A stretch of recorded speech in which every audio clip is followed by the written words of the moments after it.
उस्मान सऊद में आने वाला है, ये बात मुझे क्यों नहीं बताई? हम आपको उस्मान साहब का बताते और आप अपने उस वजीर को बता देते। मलहून खातून, सोच कर बात करें।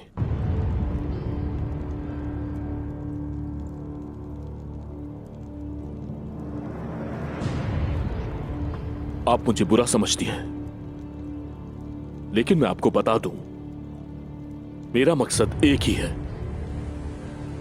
अपने भाई को बचाना। अगर वो हथियार डालते तो मैं खुद उसके साथ ऊनिया जाऊंगा, लेकिन अगर उस्मान बागियों वाला काम करता रहेगा, हालात और बिगड़ जाएंगे। उसने आधा इना गोल जला दिया। अरे वाह, माशाअल्लाह, मेरा बहादुर लड़का, अल्लाह उसको सलामत रखे। आप क्या कह रही हैं ताईजान?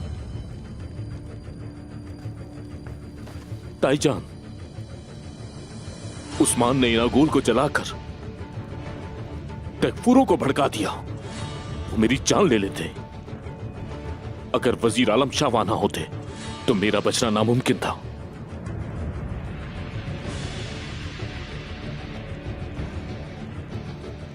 मुझे अपनी जान की परवाह नहीं, कुर्बानी दे सकता हूं मैं। अहम चीज हमारा कबीला है और इसकी सालमियत है।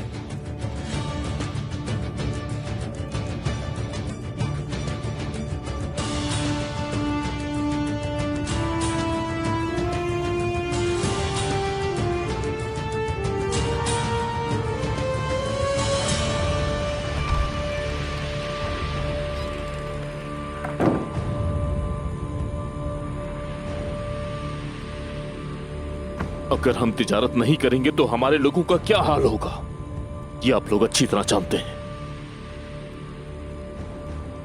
उस्मान को रोकना जरूरी है, वरना हमारा कबीला बहुत मुश्किलात में पड़ जाएगा। इस तरह की बड़ी मुश्किलें आएंगी कुद्दूस साहब, और जिस वजीर से आपके अच्छे ताल्लुकात हैं, मेरे बाबा को कैद कर दिया है उसने।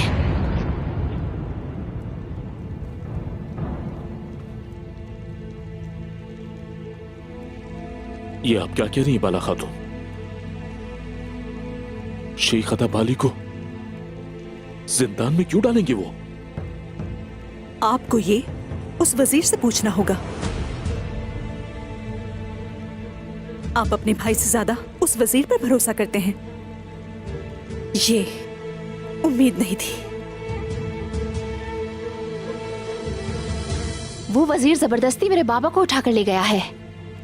दाऊद मीर ने तमाम लोगों को इकट्ठा किया, अवाम ने बगावत की, लेकिन फायदा नहीं हुआ। वजीर जो चाहता है वही करता है।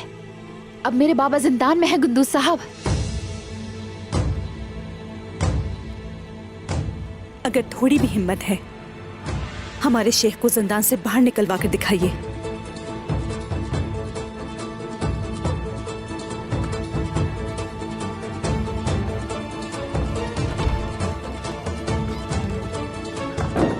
बाला खातून,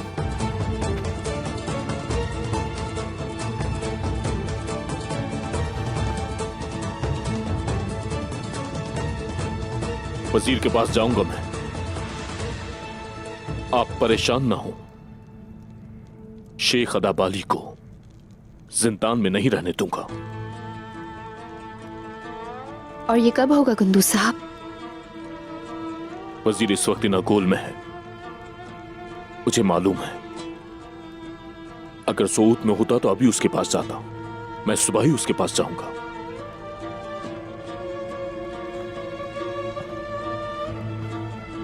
सरदार कुद्दूस का वादा है, शेख अदा बाली वापस आएंगे।